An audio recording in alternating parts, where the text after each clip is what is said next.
97% of assistants quit toxic bosses. I tried. He locked me in his penthouse office. The biometric scanner blinked red. Click. I turned slowly.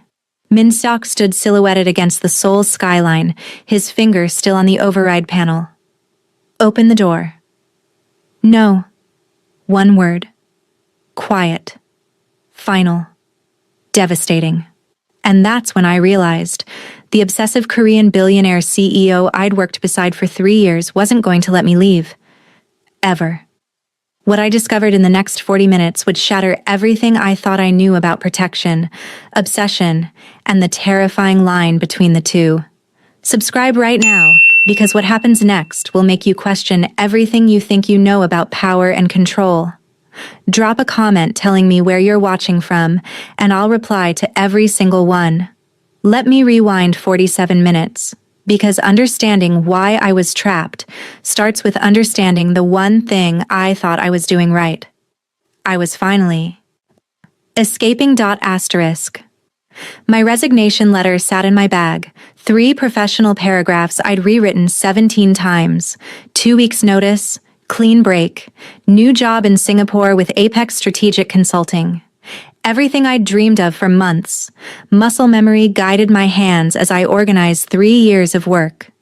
Quarterly projections bound. Merger documents filed. Min-seok's calendar updated through next quarter. Even though I wouldn't be the one managing it. The clock hit 7 p.m. I picked up my bag, felt the weight of that resignation letter against my ribs like a second heartbeat, and walked toward freedom. My hand reached for the door handle. Red light. Click. I froze. This didn't make sense. My biometrics opened every door in this building. Min-seok had personally coded my access 3 years ago when he made me executive strategist. I need you to understand something about Min-seok Kang. He doesn't joke. He doesn't play games. He's the most ruthlessly logical man I've ever met. Which meant this wasn't a malfunction. Mr. Kang, the door isn't opening. Silence. Not the comfortable kind, not the thoughtful kind I'd learned to navigate over 3 years. This silence had weight. I turned. He stood at the floor-to-ceiling windows, hands clasped behind his back, white shirt sleeves rolled to his elbows. Staring at the sunset like a general studying a battlefield. He hadn't moved when I'd spoken. Mr. Kang, can you override the lock? Long pause. Then quietly. No. That single word landed like a stone in still water. Excuse me? No. Clearer now. Colder. Final. My grip tightened on my bag. I don't understand. Are you saying you won't unlock the door or you can't? I won't. 2 words that changed everything. Mr. Kang, I have plans tonight. I need to leave. He still didn't turn. You're not leaving. The air shifted. Oxygen became thinner, harder to pull into my lungs. This isn't funny. Unlock the door. Now. No. That's when my professional composure cracked. I pulled out my phone. No signal. Full bars 30 seconds ago when I texted Michael I was running late. Now? Nothing. I tried the desk phone. Dead air. No dial tone. The intercom. Nothing. The emergency line. Silent. And that's when I heard his voice drift across the office, maddeningly calm. Looking for something? He'd finally turned from the window, and the intensity in his eyes made my skin prickle with warning. What did you do? I engaged the security protocol. He said it like discussing quarterly earnings. The office is now a Faraday cage. No signals in, no signals out. The doors are magnetically sealed. The elevators are locked. The emergency exits require a 6-digit override code that only I have. My pulse thundered. Why? He took a step toward me, then another, each movement deliberate, controlled. Because you were going to leave. His dark eyes held mine. And I'm not ready to let you go. Here's what I need you to understand. Min-seok Kang controls a financial empire worth $3.7 billion. He owns this building. He owns the security systems. He owns every lock, every camera, every communication line, and right now, he owned me. I backed up instinctively, my hip hitting the desk. This is insane. You can't just... I can. His voice was surgical. I own this building. I control every system. And right now, you're exactly where I need you to be. My mind raced through exits, options, escape routes. Every scenario ended the same way. Trapped 40 floors above Seoul with a man who'd just crossed every line I thought existed between us. Min-seok. I dropped the formality, hoping his first name might snap him back to reality. This isn't you. You don't do things like this. His jaw clenched. Something raw flickered behind his controlled expression. Something desperate. You don't know what I do. He moved closer. You think you know me because you manage my calendar and translate my orders and keep my empire running. But you don't know anything about what I'm capable of when it comes to you. My breath hitched. What are you talking about? Michael. He said the name like a curse. Ice flooded my veins. How do you... He teaches chemistry at Seoul International Academy, 34 years old, silver Hyundai, lives in Itaewon, 3rd floor, 1-bedroom apartment. Coffee black, 2 sugars, has a dog named Max.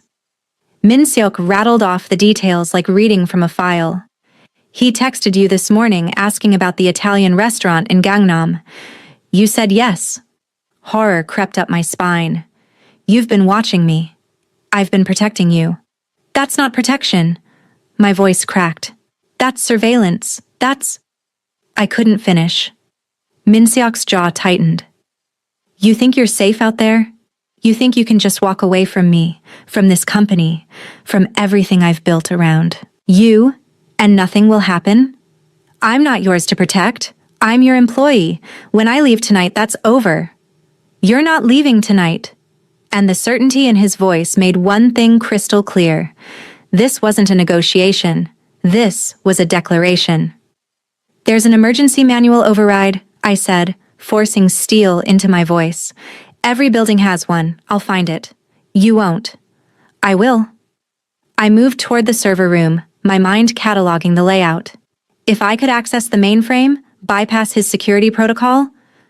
My fingers flew over the keypad. Access denied. Again.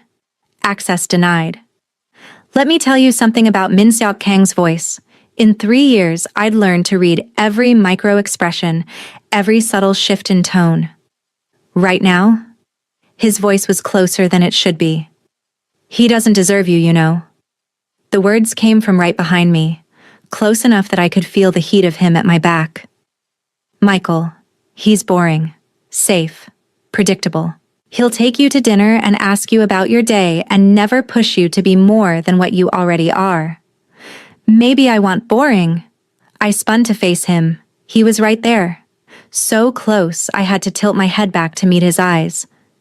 Maybe I want someone who doesn't turn my life into a psychological chess match. Maybe I want normal. You'd be miserable. You don't get to decide that. I've watched you for 3 years. His dark eyes burned into mine. I know exactly what makes you come alive. It's not Michael and his safe little life. It's this. The challenge. The intensity. The way we push each other to be sharper, smarter, better than we were yesterday. Anger and fear, and something I refused to name, tangled in my chest. You're delusional. Am I? He tilted his head, studying me like a puzzle. Then why are your hands shaking? Why is your pulse racing? Why are you looking at me like you don't know whether to run or stay? I hated that he could read me so easily. Hated that 3 years had made me transparent to him. Unlock the door, I whispered. Please. No. You want to know why I learned everything about Michael? His voice dropped lower. Because the moment I saw his name in your messages, I needed to know who he was, what he could give you that I couldn't, whether he was a threat. A threat to what? To this. He gestured between us. To us. There is no us. The words exploded out. You're my boss. That's all you've ever been. Something flickered across his face. Pain, maybe fury, then vanished behind that cold mask he wore when destroying competitors. You're right, he said softly. I'm your boss. Which means I have access to every security camera in this building. My blood turned to ice. Including the one in the break room where you stood at the window last Tuesday at 2:47 a.m. because you couldn't sleep. You were supposed to be working on the Singapore merger. Instead, you were staring at the city and crying. How did he? I have access to your computer logs. His voice was relentless now. I know you've been researching apartments in Busan. 2-bedroom units with ocean balconies, 800 kilometers from Seoul. From me. Stop. I have access to your medical records. No. No, he couldn't. I know you haven't been sleeping. I know you requested anxiety medication 3 weeks ago. I know that working for me is destroying you. Tears burned behind my eyes. Then let me go. I can't. Why? The question hung between us, raw and desperate, demanding an answer he'd been avoiding. Min-seok stared at me. His jaw worked like he was physically forcing words out. Then he moved. Fast. Too fast to react. His hand gripped my wrist. Not hard enough to hurt, but firm enough to stop me, and dragged me across the office toward the windows. What are you? He spun me to face the glass and pointed down at the street 40 floors below. Do you see that black van? The one parked across from the main entrance? My eyes scanned until I found it. Unmarked. Tinted windows. Engine running. They've been there for 3 hours. His voice was rough against my ear. Waiting for you to walk out that door. My blood turned to ice. Who? Jung-ho Park's people.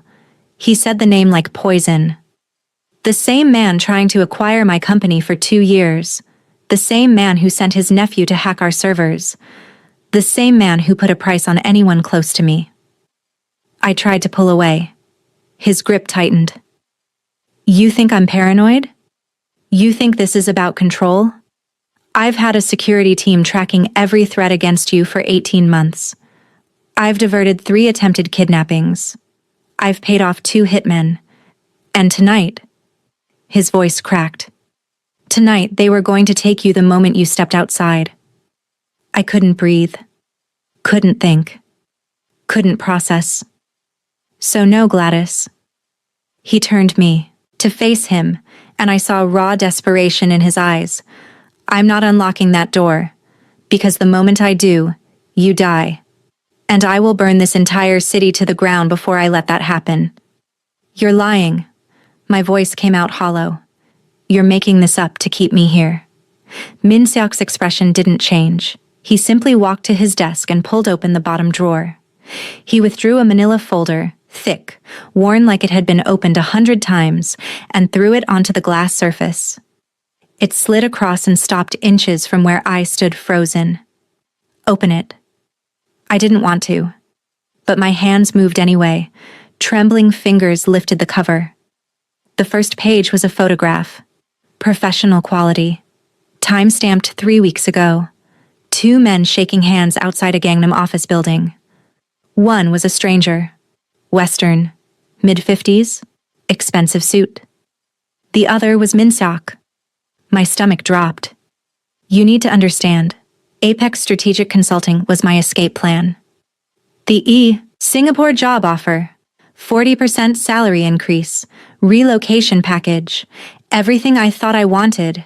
Everything I thought I'd earned on my own merit. Next page, a contract. Apex Strategic Consulting, LLC, wholly owned subsidiary of KM Holdings International, Min-seok's company. The next page destroyed me. Subject, the Gladys Thompson Initiative. David, proceed with recruitment as discussed. Offer her everything she thinks she wants. I need to know if she'll take it. MK asterisk. Response. Asterisk Min-seok. She's interested. Mentioned feeling professionally stagnant in current role.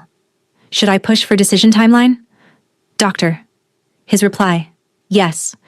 I want her answer before month's end. My hands shook so badly the pages rattled. More emails, surveillance photos, copies of my confidential application materials. He'd seen everything, known everything, orchestrated everything. My voice cracked. You created this job offer? Yes. That single word hit like a physical blow. The interviews, the hiring committee, all real people, Min Seok said calmly. I didn't fake the company, Gladys. Apex is legitimate. The position was real. The offer was real.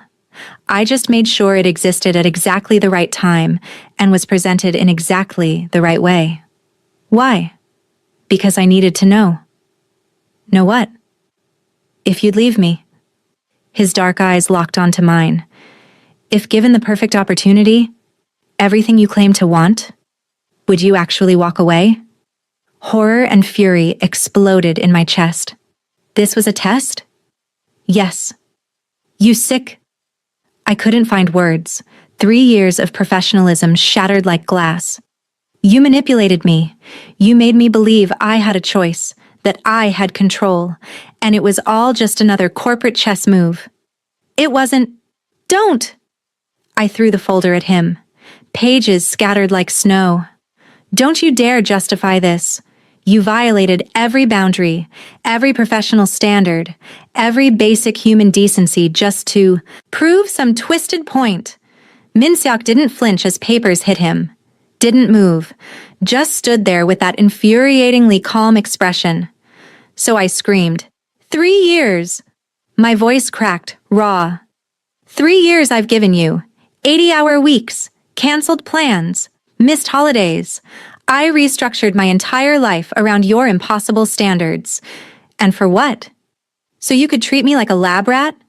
Gladys. I defended you to the board when they said you were too ruthless.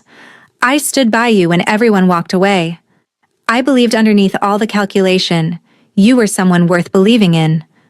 Tears streamed down my face. How could you do this to me? For the first time, Min Seok's composure cracked. His hands curled into fists. Something dangerous flickered behind his eyes.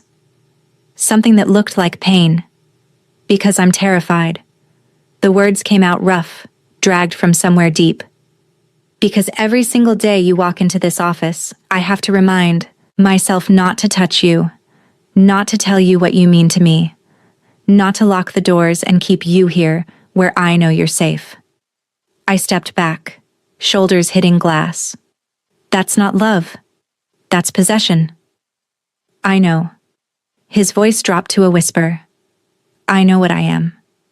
I know this isn't normal or healthy or anything close to what you deserve, but I also know. He moved toward me, slow and predatory. That the moment you step outside this building, you're in danger. Real danger. The kind that doesn't care about your rights or your choices or how unfair this is. You're using fear to control me. I'm using truth to protect you. He was close now. Do you think I want this?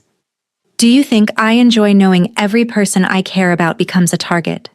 That loving someone is the most dangerous thing I can do? Then let me go. If you actually cared, you'd let me go. I can't. His hand gripped the window frame beside my head, caging me in. Those men down there aren't going away. Jung-ho knows exactly how to hurt me. He's done his research. What are you talking about? Min Seok's expression twisted into something bitter and broken. He knows you're the only person whose opinion I value, the only person who can make me second-guess a decision, the only person I've let close enough to actually matter. I'm your assistant. You stopped being just my assistant about 2 years and 7 months ago. His voice was raw now, all pretense stripped away. You became the person I trust with every decision. The person whose judgment I rely on more than my own. The person He stopped. His jaw worked. Say it. I don't know why I pushed. Maybe because if he said it out loud, this would all make some terrible sense. The person I love. Quiet. Devastating. The person I would burn this entire city down for. The confession hung between us like a live wire. I couldn't breathe. 3 years of professional distance, careful, boundaries, and he'd just destroyed all of it with 3 words. "You don't get to do this," I said, voice breaking. "You don't get to trap me here and tell me it's love." "I know."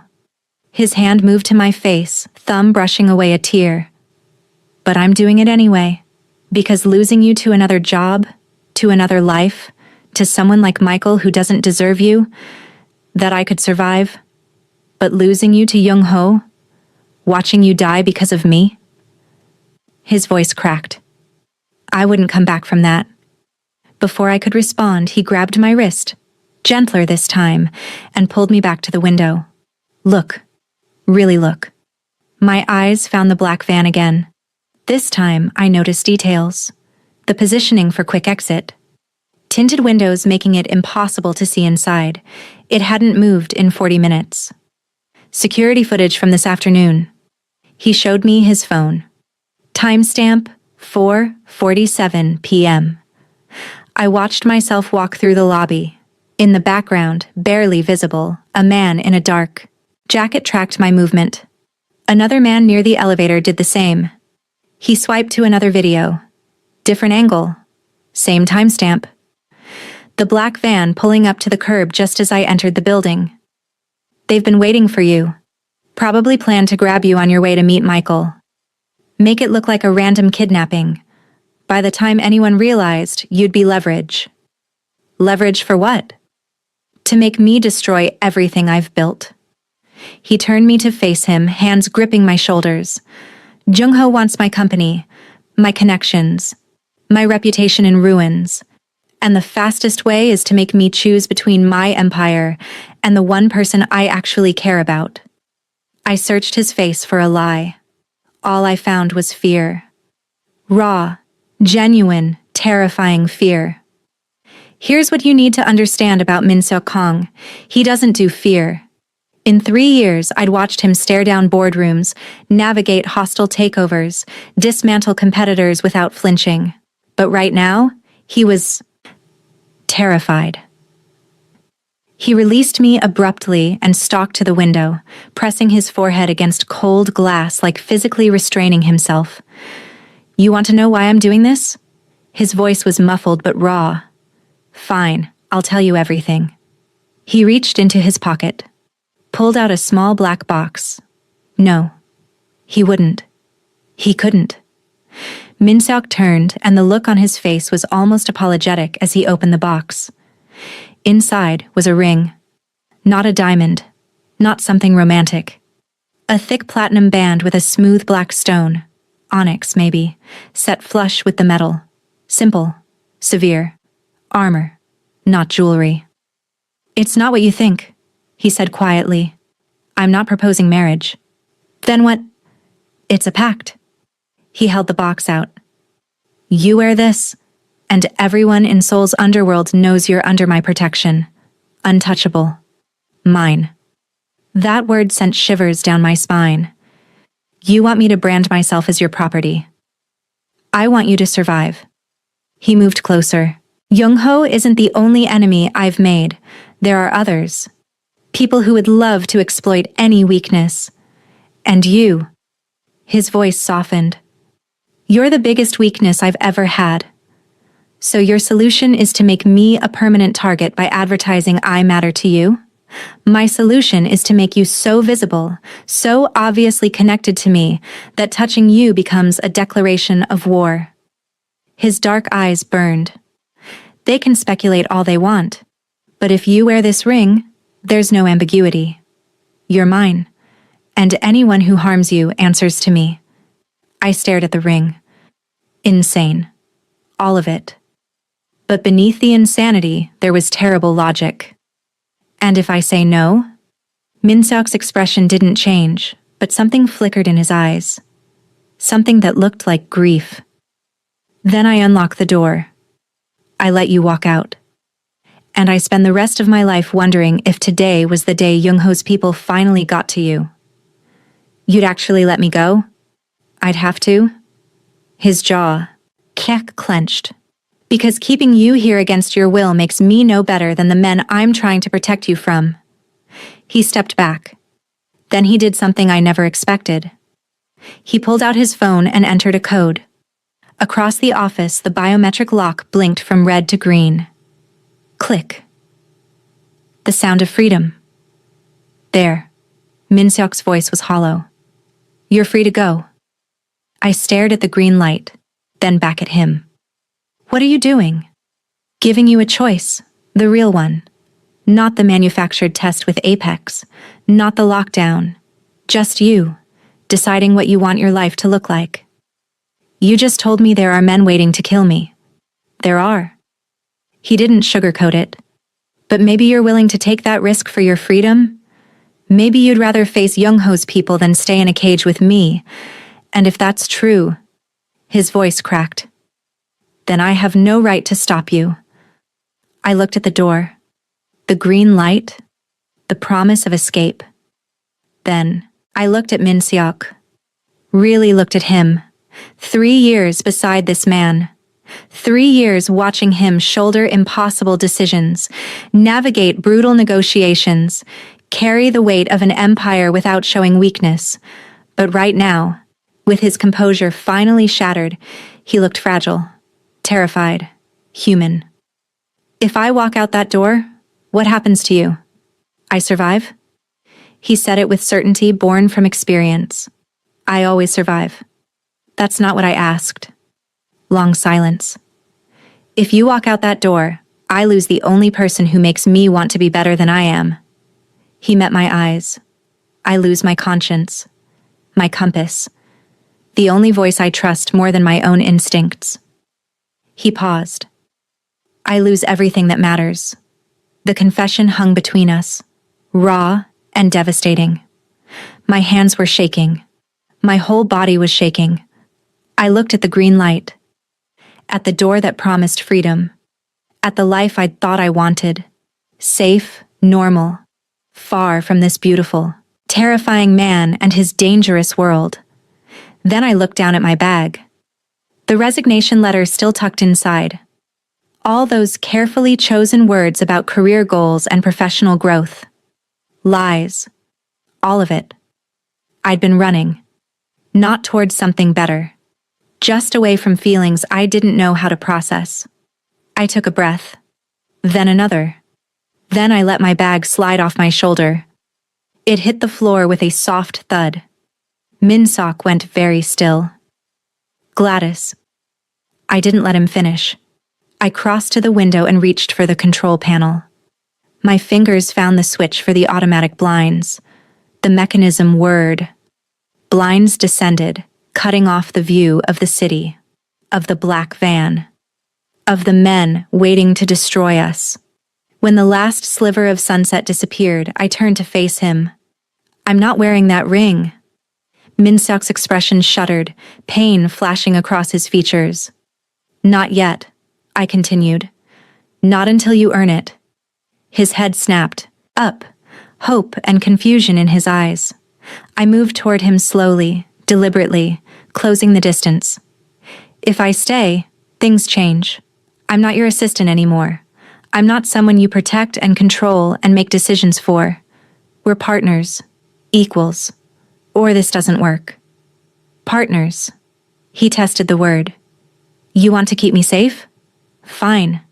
But I get full access to all information, all threats, all strategies. You don't hide things to protect me anymore. Agreed. And you dismantle Apex. Tell David Richardson the experiment is over. Done. And you get therapy. Real therapy. Because this obsessive controlling thing, it's not sustainable. If we're going to survive whatever comes next, you need to deal with it. For a moment, I thought he might refuse. Min-seok didn't do vulnerability, didn't admit weakness. But then he nodded slowly. I'll make an appointment tomorrow. I searched his face for manipulation. All I found was exhaustion and desperate sincerity. Okay. Carefully neutral, but I heard the hope beneath. I'm staying. The words felt terrifying and absolutely right. Not because you locked the door, not because I'm afraid of Young-ho, but because I forced myself to say it out loud. You're right. I don't want boring. I want this. Whatever insane, complicated, probably ill-advised thing this is. Min-seok closed his eyes. For a moment, I thought I saw his hands tremble. But, I added firmly, the moment you lie to me again, the moment you manipulate me or set up another test, I'm gone. And next time, I won't be stupid enough to tell you I'm leaving first. Understood. He opened his eyes, and the intensity made my breath catch. No more tests. No more games. Just truth. Even when it's ugly? Especially then. I nodded slowly. Then, before I could second guess, I reached out and took his hand. His fingers closed around mine immediately, desperate and careful all at once. So what happens now? Min-seok pulled me closer, his free hand cupping my face with gentleness that contradicted everything I knew about him. Now, he said quietly, we figure out how to keep you alive long enough to see if this thing between us is real or just two broken people clinging to each other in the dark. That's not very romantic. I've never been romantic. His thumb brushed my cheekbone. But I'm yours. Completely. Terrifyingly. And if you'll have me, I'll spend every day proving I can be the partner you deserve. I looked up at him. This dangerous, brilliant, utterly unhinged man who'd just torn my world apart and somehow made me want to stay in the wreckage. You're insane, I whispered. Probably. He almost smiled. Is that a problem? I rose up on my toes and pressed my lips to his. Just once, brief and gentle and full of promise. Ask me again in 3 months. And for the first time in 3 years, Min-seok laughed. A real, genuine sound that transformed his entire face. Asterisk. Outside, the city glittered in darkness. The black van waited. Young-ho's people watched and planned. But inside the locked office, with the blinds drawn and the world held at bay, 2 people who'd been circling each other for 3 years finally stopped running. 3 months later, Young-ho Park made his move. What he didn't know was that Min-seok had been planning for it. What he definitely didn't know was that I'd been planning right alongside him. That story? That's coming next week. Subscribe now because Part 2 reveals the war that nearly destroyed us both, and the secret weapon Min-seok never saw coming. Me. Drop a comment telling me, would you have stayed or walked out that door? I'm reading every single one.